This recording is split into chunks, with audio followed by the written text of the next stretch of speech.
Récemment, la Commission nationale de la santé a annoncé un mécanisme de soutien entre 19 provinces et 16 grandes et petites villes du Roubaix, hormis le chef-lieu Wuhan. En quoi consiste ce système de solidarité entre provinces et villes? Nous découvrons le mécanisme ensemble avec notre journaliste Shan Hui dans Pourquoi la Chine. Mesdames et messieurs, bonjour et bienvenue dans notre rubrique Pourquoi la Chine? Aujourd'hui, nous continuons de parler de l'épidémie de coronavirus qui pose un vrai défi à la province du Roubaix ainsi qu'à toute la Chine. 48 millions de personnes, c'est la population de la province du Roubaix, sans compter l'épicentre Wuhan qui en est le chef-lieu, similaire à la population de l'Espagne.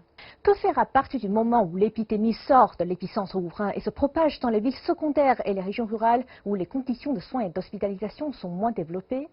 En l'occurrence, le 7 février dernier, la Commission nationale de la santé a annoncé l'établissement d'un mécanisme de soutien individuel de 16 provinces et municipalités relevant directement de l'autorité centrale pour 16 grandes et petites villes dans la province en dehors du chef-lieu Wuhan.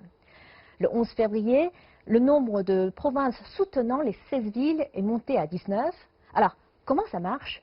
Regardez ce tableau, la province en rouge est la province du Roubaix, la province dont l'épicentre et chef-lieu est la ville de Wuhan.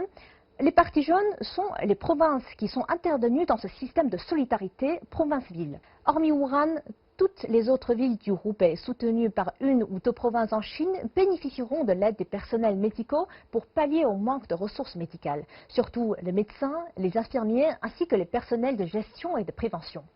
Parmi les médecins, la priorité est donnée aux spécialistes dans les maladies respiratoires, infectieuses et les soins intensifs. Pour les personnels de prévention, ce sont surtout ceux spécialisés dans les tests en laboratoire, la recherche et l'investigation épidémiologique, de même que le soutien psychologique. Les matériels médicaux sont aussi une grande priorité, masques, combinaisons et lunettes de protection. Au-delà de ces ressources médicales, les produits de première nécessité, légumes, viande, lait, sont aussi envoyés vers les villes qui en ont besoin. Bref, une ou deux provinces prennent en charge le besoin d'une ville du Roubaix.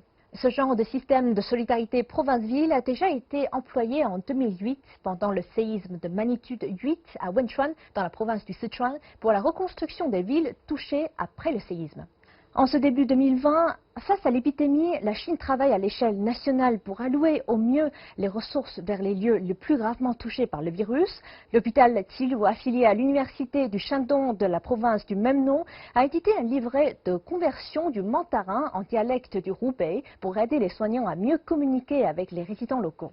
Le 9 février, les équipes médicales composées de plus de 6000 personnes en provenance de 12 provinces ont pris 41 avions à destination de la province du Roubaix.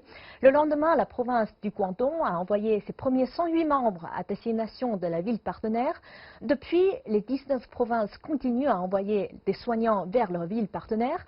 Parmi eux, il y en a qui seront bientôt pères, il y en a dont les proches sont hospitalisés, il y en a qui sont partis dans leur ville correspondante après avoir menti à leur famille pour qu'elles ne s'inquiètent pas. Ils ont pris la décision de s'engager face à la menace de l'épidémie. Ils prennent le risque très courageux d'être eux aussi contaminés par le coronavirus dans ce combat. C'est une mobilisation générale de toutes les forces sanitaires du pays contre le coronavirus. Voilà, c'est la fin de cette rubrique. N'hésitez pas à nous laisser vos commentaires. Vous pouvez également me contacter via mon adresse mail affichée juste en bas de l'écran. Je vous dis à la prochaine.